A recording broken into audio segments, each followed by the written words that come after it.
We are live here with Natasha. We're going to be talking about her adventures and traveling. Natasha, you are a well-known figure here, so thank you so much for spending some time here at Metropolitan. Are you familiar with Metropolitan? Yeah, I've read a few of your articles. Very interesting. I like what you do. And I think you're Excellent. really Love to hear helpful. that. Well, I'd like to give a quick plug to the work that we're doing and the people that we interview because, we have been here, we've been doing articles for leaders in the community for the last 26 years, 27 years, I think, March of 1996. And we're always looking for people who, one, add value to the community by sharing their stories, their adventures, people who have chosen to move to Barcelona and make it their home, and even if it's just for a little while, but to have interesting things to say and then on an interesting mission. So I know that you have a nice large following, and I would love to say just thank you so much for spending some time with us today.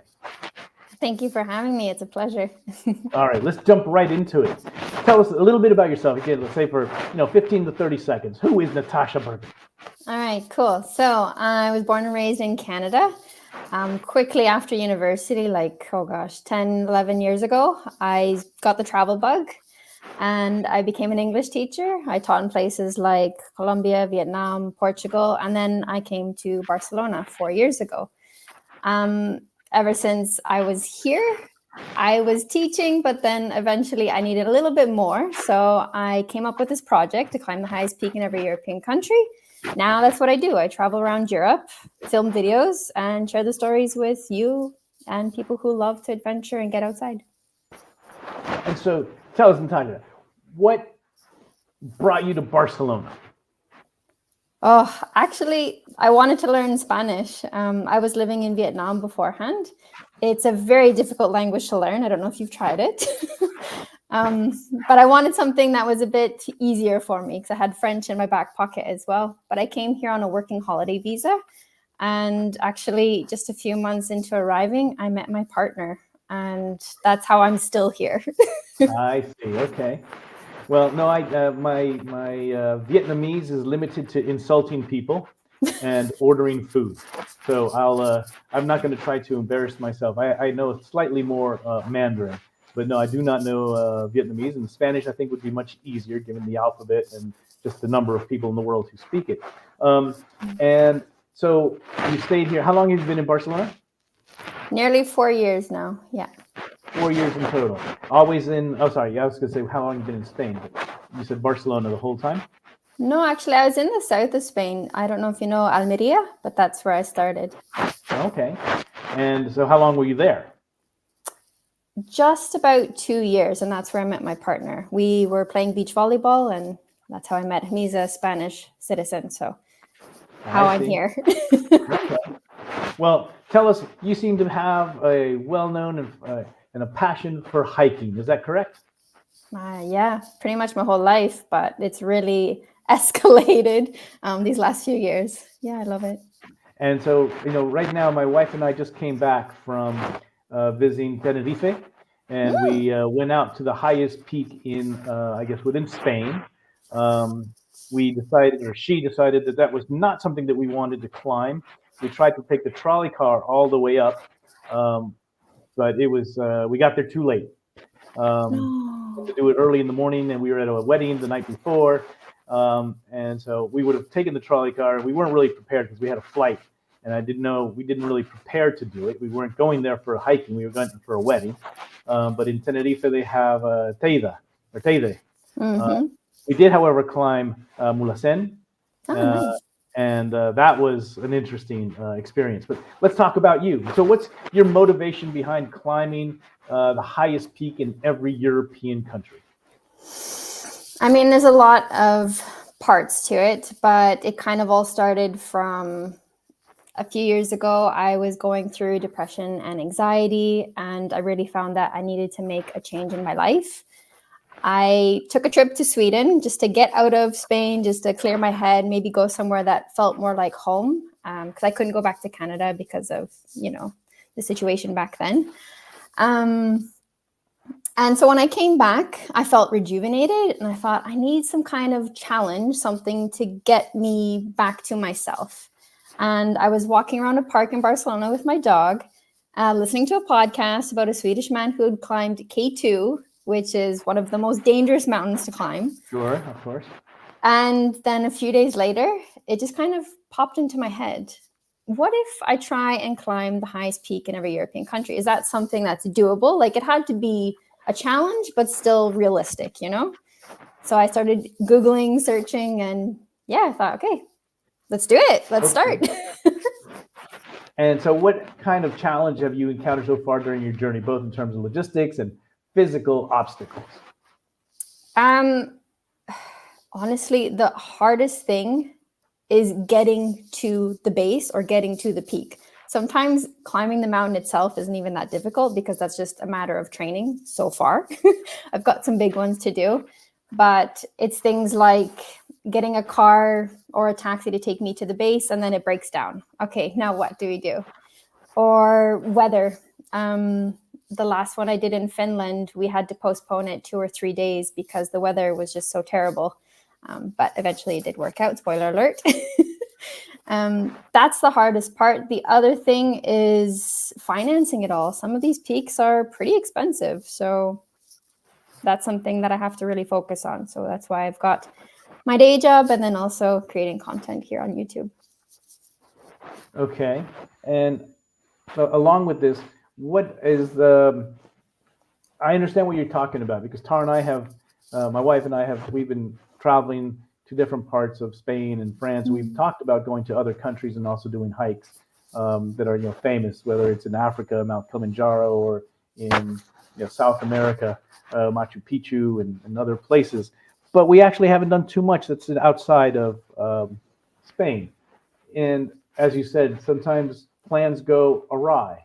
Sometimes, she was just doing one recently where they had everything pretty well mapped out. My wife's very particular about making sure the planning is perfect because sometimes she wants to take people with her. And you don't want to have 15 or 20 people with you and then all of a sudden you get lost. Or, you're on a trail and the trail is extremely well marked and all of a sudden there's overgrowth that wasn't there. Or, rain from 2 or 3 nights ago. Now there's this huge river that wasn't supposed to be there. And you don't know how deep it is and it's running pretty fast. And shortly thereafter, there's a giant cliff that that you might fall out. And is there what's an example of some of the of a challenge that you found yourself in? Oh my goodness! When you mentioned the river overflowing, that actually described when I was in Sweden. I was doing Kebnekaise. It's one of the most remote peaks, and we had summited. I was with my partner, and we were coming back down.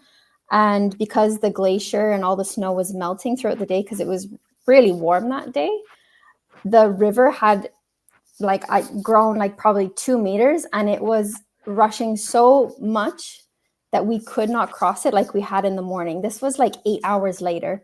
So what we had to do was bushwhack our way down the mountain. And then eventually, luckily, we found a bridge. But what we found out later that day was there was people who had to be rescued from the mountain because they couldn't get back past and cross that river.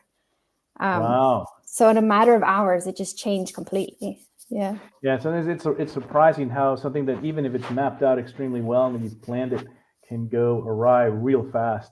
Yeah. I remember we went with, I felt bad for this, a friend of mine. We went to a small place here, and by comparison, it's probably nothing from what you're just talking about. But we were doing our path, and then all of a sudden, we found ourselves completely surrounded, and the path just kind of ended on the map. And it was there's deep ravines, and there was thorn bushes all over the place. And instead of spending a nice, enjoyable time, we had to bushwhack our way up to find some sort of way out of there. And it adds a couple of kilometers or even more, and then you're not really quite sure where you end up, and you have to kind of figure it out from there. And nowadays, with all the technology that's available, I just follow wherever my wife says we need to go. I don't take care of organize any of that. That's a lot of planning that needs to take care of. But she has a compass, and she has a trail. She has all this technology. I'm wondering what it was like long before people had all these different things, lightweight equipment. There's so many it's going to be much easier now than it would be in the past. Well, that's a very interesting story. And so which 23 peaks have you already conquered? What have been some of the most memorable moments that you've experienced along the way? That was definitely one of them. Another one was probably Peak 6, hiking Triglav. in Slovenia because it was probably the most challenging up to that point. And it was challenging because we had to do a via ferrata. And this was my first time ever. I'd never even used the cables. We bought them the day before. I take it you know what a via ferrata is? Yeah? Yes, yes.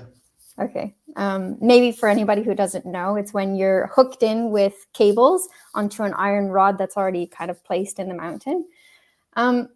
Going up was fine for us. The altitude, it didn't cause us any issues. It was just below 3,000 meters, so not a big deal. But coming down, I was so scared because you could just see on one side the cliff, and if you made a mistake or if the equipment failed, you're toast. You're done. You're dead. So I was panicking, and I had a little breakdown actually. And my partner was there with me. He told me it's okay, like one step at a time, one step at a time. So that was the first major hurdle I had to overcome. But after I did, like I just felt like I was on the moon. And after that, we did some more via ferratas just to practice in the Dolomites. And for me, like maybe you're the same, but whenever you overcome something that was a huge challenge for you, that's like really satisfying. Like it gives you a lot of joy. Is that the same for you? Oh, no, absolutely. I think that would be for anybody who starts to do this. But it was, I can relate a little bit in the sense that I can remember one time my wife and I were with my girls.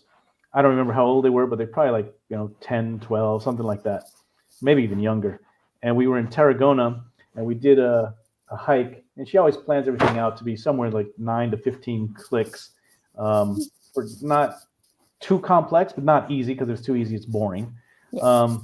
And we were going to kind of do a loop, and we had done basically 75% of it. And then we lost the trail. And just before we got to that final part, we had to do, not via ferrata, but we did have to hold on to a rope to go around the edge of a mountain. And you just saw, maybe 50, 100 meters fall. And we had like 2 girls with us, right? And we didn't have it wasn't actually via ferrata. We didn't have any equipment, but we had to hold on real tight. And when we lost the trail, we didn't know what to do. So it was starting to get dark, and we made the decision to go all the way back around. So basically, it was almost twice as long as we expected, and it was getting dark. And we'd never been in this park before, and we had our 2 girls with us. And then I think I remember I went down to try to find the trail, and I couldn't. And when I got back, it was a very steep uphill climb, which was okay. My legs were tired, starting to cramp. But I remember getting back into the car. We got back. My wife hates getting back and hiking in the darkness. You have all these spider webs and things that come up that you don't see during the day, but at dusk they're like all over there, stick to your face, and you never know what's out there in the middle of the night.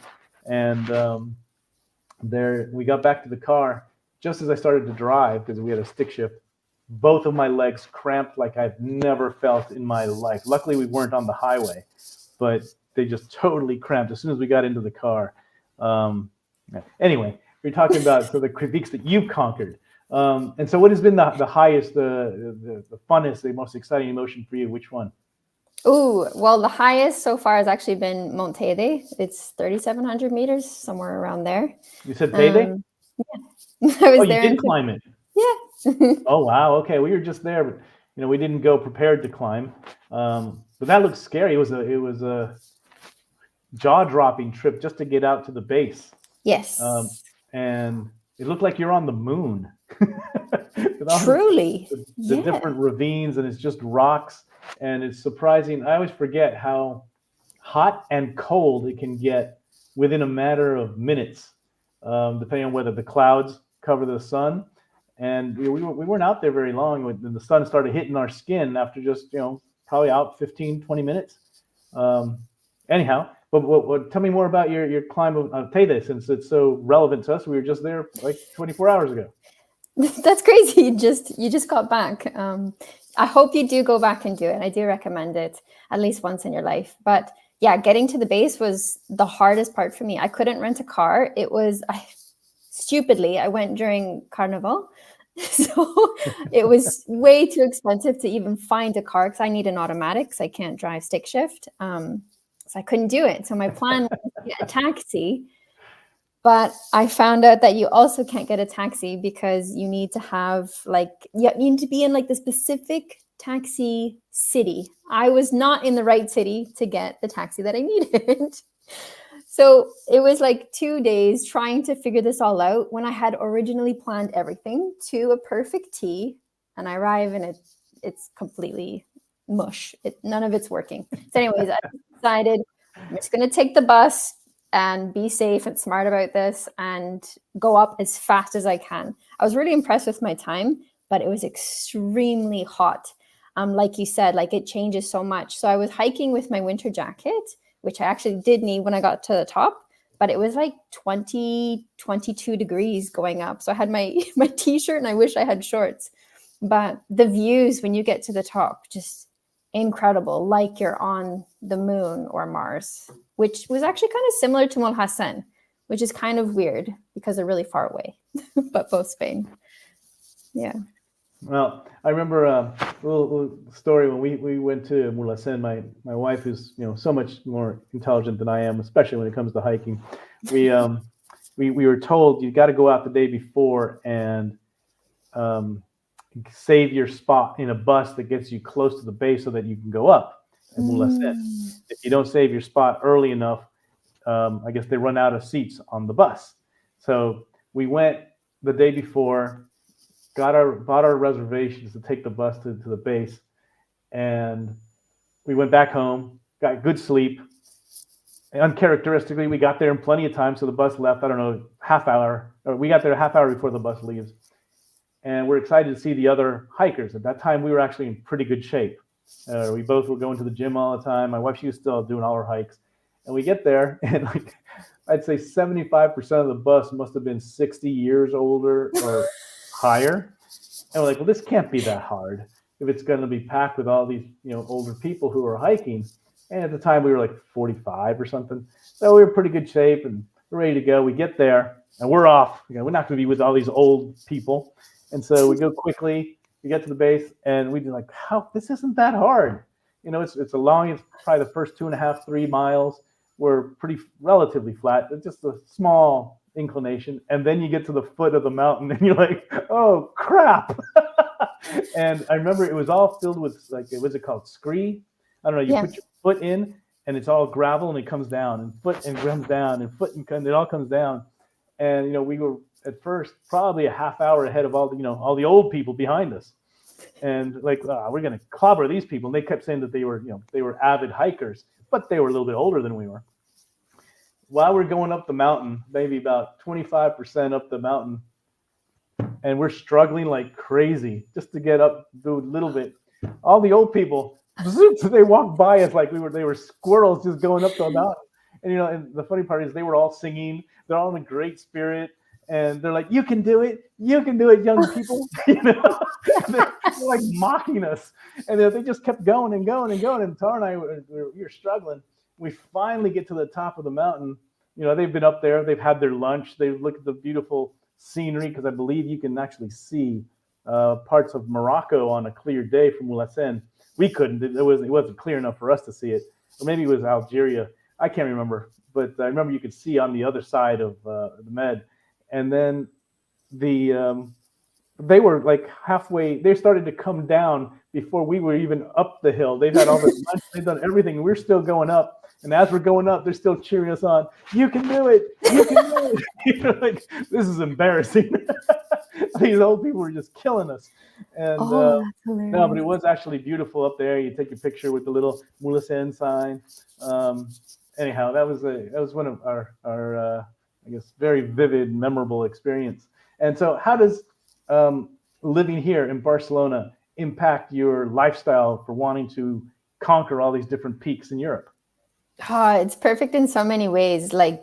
It's an excellent hub. So getting in and out of the city is really easy and normally affordable. So I can reach some pretty weird places. So if I need to go do the peak in Bulgaria, which I did, I can get a direct flight over there. It's really nice. And the other big thing, especially important right now, is for my training. The Colserola Park is just behind me here. So I go trail running, and right now that's exactly what I need because I'm training for an ultra marathon to do 2 peaks in one day, if all goes well. And then, of course, the bigger ones like Mont Blanc. So it's really nice having that. And then the Pyrenees, just 2-3 hours away, right? So we have a van that's fully converted, like our little tiny home. So whenever I need to do some training, we get everybody in and we head up and practice, train. And it's just really nice. I think nature is the thing I love most about Barcelona, which is funny because I think a lot of people come for like the city life, but I've kind of changed over the last few years. Okay. What do you mean by that? Can you expand on that a little bit? Yeah, when I first came to Barcelona, I was here for like making lots of friends, which I love to make friends, going out for tapas, restaurants, trying all these different activities, which are great. But now it's just more like exploring the surrounding areas. So there's so many amazing national parks in Catalonia, and you've got Montseny just over there. Like you can take a bus, get to Rupit, great hikes around there, go up the Costa Brava, so many amazing places to have an amazing lunch after a great day out hiking or doing a Via Ferrata on the coast. It's just the perfect place, I think. Oh, that's fantastic. You definitely should be hiking with my wife, or maybe we can get your partner and we can go together, because clearly you guys have a passion for this and know your way around. You know, I've been here longer than Tara is, but she knows Catalonia much better than I do because of all the hikes that she does. And, you know, she's probably done Montseny like 50 times. There's so many different places to go. And then Centellas. They have some interesting, although they seem kind of short, Via Ferratas and Centellas. I haven't done it there, but you can see them. And they're one of the hikes that we used to do every year, but we haven't done in a while since my wife's friend, who was pregnant. She was 6 months pregnant, and we used to always climb Montserrat. You know, we go all the way to the bottom and go all the way to the top, and then we come all the way back down. Or at the end, sometimes we'll cheat and take the cable car back down, depending on the time of day, whether we relaxed. That one always, technically, it's not the hardest one by any stretch, but it has always managed to kick my ass. I either get a cramp like very early on. It only takes like an hour and a half to get up to the, I guess where all the tourists are. And then you have to go up to San Jerónimo all the way up the top. But that one always seems to kick my butt. And I really don't know why. We've seen lots of like goats and wildlife, which coming from the U.S. is actually pretty common. It's one of the strangest things that I think Tara and I have found is the lack of fauna. You know, we went hiking one time in the middle of the night. We got to our refuge, and right behind us, maybe an hour and a half or so behind us, was this couple, and they had run into 3 bears. And in Catalonia? No, sorry. Oh, no. Okay. This is in where was this? This was in the Appalachian Trail. Okay. And Tara and I didn't see any bears, but we see snakes, we see turtles, we see lots of deer, we see all kinds of like small animals. And here it's really hard. Occasionally we used to catch snakes here, but mostly you just see goats out in the distance, or you see those little, I don't know what they call them, those little animals that chirp when you're going into the pre-Pyrenees mountains. What do you call them? They're like groundhogs or moles like or whatever those woodchucks. No, I forget what they are. They're little cute little guys. yeah, they pop their head up like little weasels. But there's so many different things, and you're right. It's so easy to see all these different parks, and unless you take the time to go out to see them, you don't really know how beautiful they are. Have you done the 7 Gorges? No, I've actually never heard of that. Oh, it's an easy one. That's actually very popular. You might not like it because it's so popular.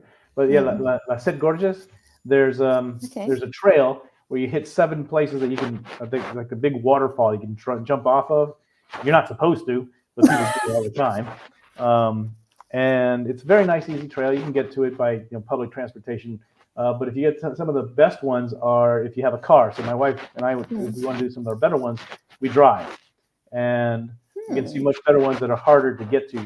If they're really right on the route of a train, they're usually more popular, easy to get to, but they're not as technically challenging.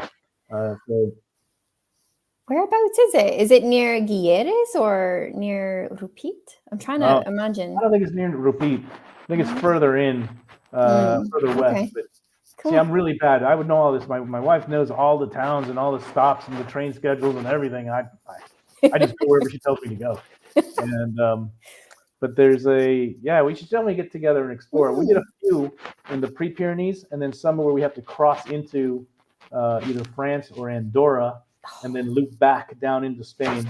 It takes 2, 3, 4 days. We've done those before, and those are actually really good to get away, disconnect. Yeah. But we've had. Have you done any of the what do you call it? Something del Fox. Cabal Salven. Oh, that sounds really familiar. I think it's a 96-kilometer hike.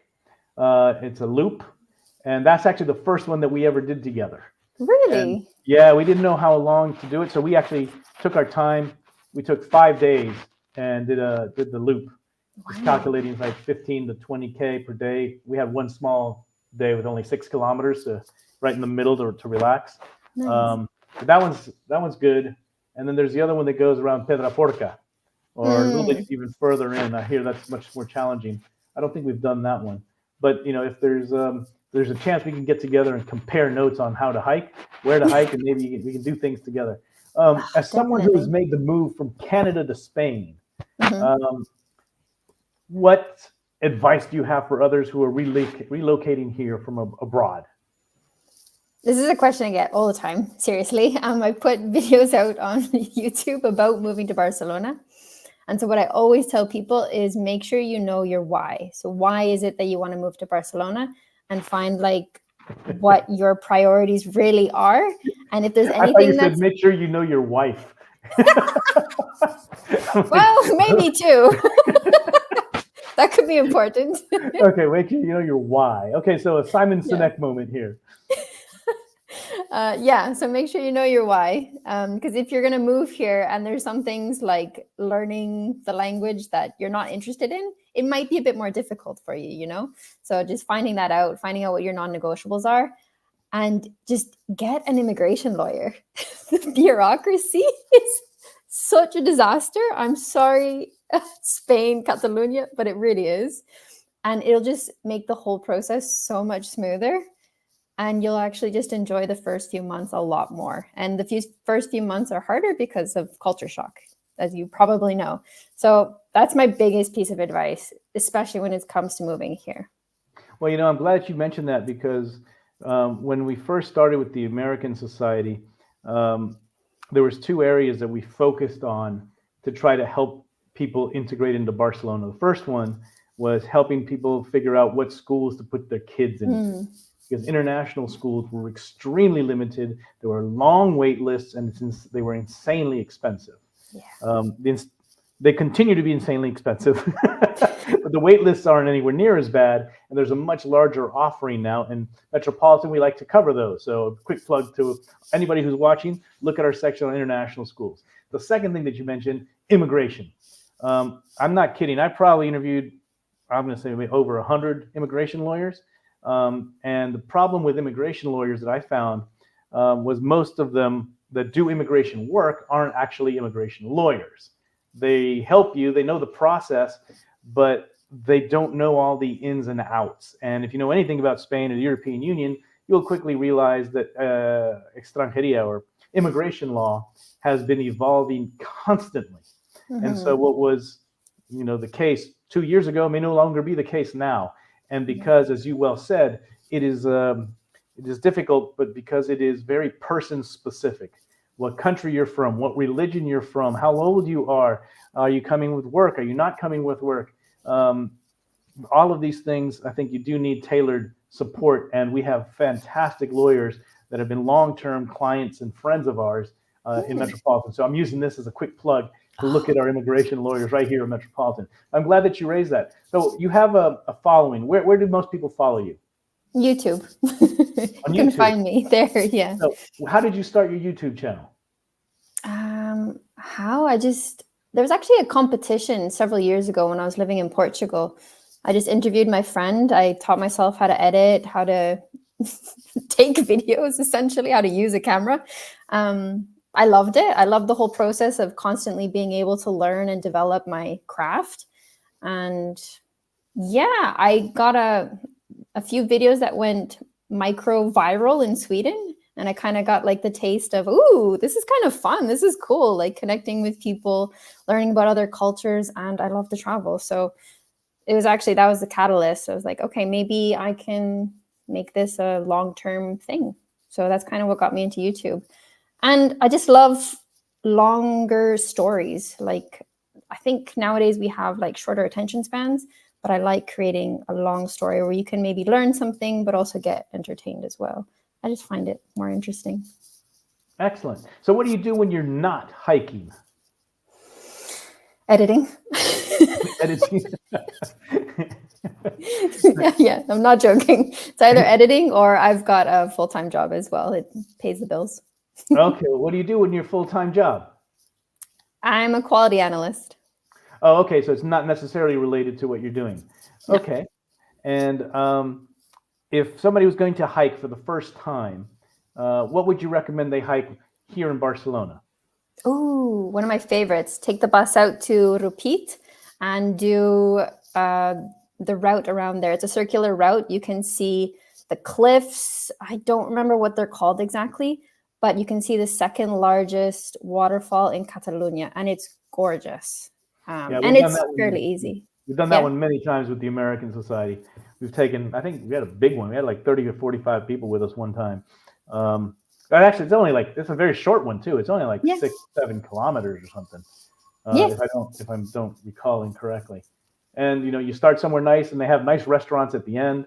The pictures are beautiful. Have you ever been out there when it's in the winter? Yeah, also. It's like our go-to whenever we need an easy day trip to take somebody out of the city and experience it. That's what we do. But if you really love adventure and you really love long, hard hikes, I would say Val de Núria up in the Pyrenees. This is one of my all-time favorite hikes in the entire world, like probably top 10 actually, because you hike up to the refuge, the refugio. We camped there because we had our dog and they didn't let us. But you can stay in the refuge, which is also nice. And then the next day, which is the best, in my opinion, you kind of do this scramble and you kind of go along the cliffs there all the way to actually, I think it's called Val de Núria, where you've got the lake there and they've got a bit more infrastructure. But going that way around, so doing a steep hike and then coming around the next day, if you do it for sunrise, the colors that you see, the clouds, the views, just worth it. Oh, that's cool. Yeah, we've done that one a couple of times. Oh, yeah. We haven't done it in the winter. I'd be curious to see how that little train gets all the way in there, but I think we've always done it. We've only done it, I think, once or twice in the spring. And so I love to see all the cows out there. And I'm pretty sure we went into France when we did that, and then we came back. I think we've done that one with, I guess, a group, maybe 6 of us.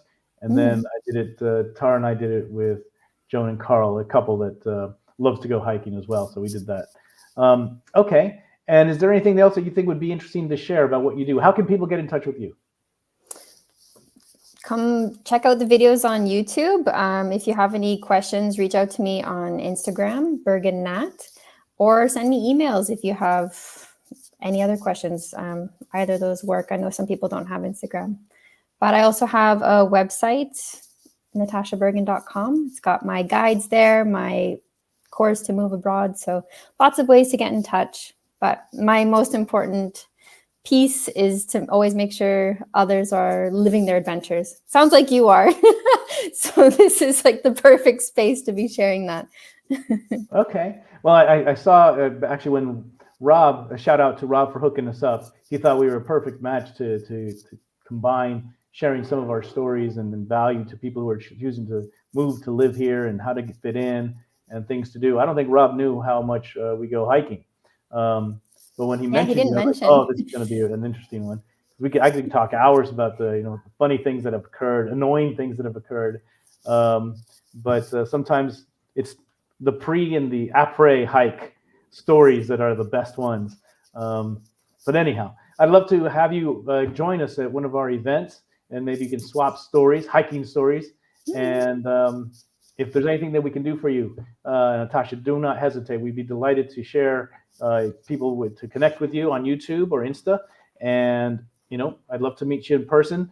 And thank you for sharing all your stories with us here. Of course. Thanks so much for having me and for sharing your stories. That was the most exciting part. All righty. Well, thank you. And I look forward to seeing you soon. All right. Take care. We're going to be